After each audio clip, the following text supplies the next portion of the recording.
Hello बच्चों, let's read this question. Which of the following is the correct statement. यहाँ पर correct statement निकालना है. Fossils are found in sedimentary rocks. ये statement correct है. Fossils क्या होते हैं? फॉसिल अगर हम देखें, ये कोई भी प्रिजर्व रिमेन्स हो सकते हैं, इंप्रेशन और trace of any once living thing from the past geological age. Okay. और अगर हम एनसीईआरटी के अकॉर्डिंग देखें तो एनसीईआरटी क्या कहता है? Fossils are remains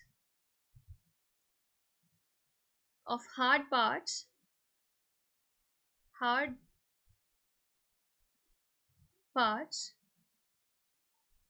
of life forms जो आपको कहाँ मिल रहे हैं? रॉक्स में मिल रहे हैं. Found in rocks. ठीक है. अब रॉक्स जो होती है वो कैसे बनती है? सेडिमेंट्स से बनती है. Form sediments. रॉक क्या बनाती है? सेडिमेंट्स बनाती है. And a cross section of earth crust indicates the arrangement of sediments one over the other during the long history of earth. ठीक है. अब यहाँ पर ये तो करेक्ट है. सेडिमेंट्री रॉक हम किसको कहते हैं? जो लेयरिंग से बनती है, कि एक लेयर है यहाँ पर. ठीक है. यहाँ पर कुछ फॉसिल आपको मिल रहे हैं. ओके. फिर सेकेंड लेयर बनी, यहाँ कुछ फॉसिल आपको मिल रहे हैं. फिर थर्ड लेयर, फोर्थ लेयर. तो जब यहाँ पर देखा जाता है ना, तो जो डीपेस्ट लेयर है वो सबसे पुरानी है और जो अपर लेयर है वो सबसे नई है. तो इस तरीके से आप एज का भी पता कर लेते हैं कि कौन सा फॉसिल कितना पुराना है. ओके. सेडिमेंट्री रॉक मतलब सेडिमेंट्स बन बन के, जो लेयर बन बन के फॉसिल रिमेन आपको मिल रहे हैं, वो दब गए थे, अब रिमेन उनके मिल रहे हैं, वो आपके फॉसिल्स हैं. सेडिमेंट्री रॉक आप उसको कह रहे हैं जो लेयरिंग से बनी है. ओके.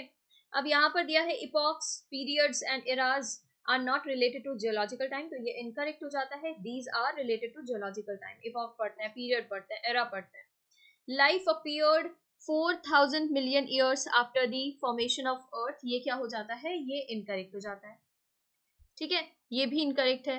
क्यों? क्योंकि लाइफ को ऐसा माना जाता है अपीयर हुआ था 500 million year after the formation of earth. That is almost 4 billion years back approximately. तो यहाँ पर ये इनकरेक्ट है. 4000 मिलियन दिया यहाँ.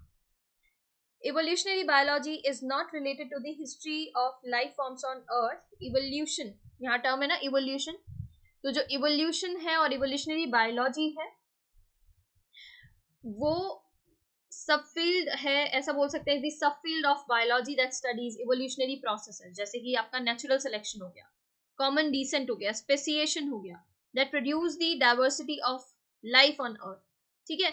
It is also defined as the study of history of life form on earth. तो यहाँ पर ये क्या हो जाता है? इनकरेक्ट, क्योंकि कह रहे हैं not related to the history. It is related to the history of life forms on earth. तो यहाँ पर करेक्ट ऑप्शन जो बन रहा है वो है आपका option A. Fossils are found in sedimentary rock. Option A is correct. या इसके regarding information new NCERT class 12 page number 113 पर गिवन है. Thank you.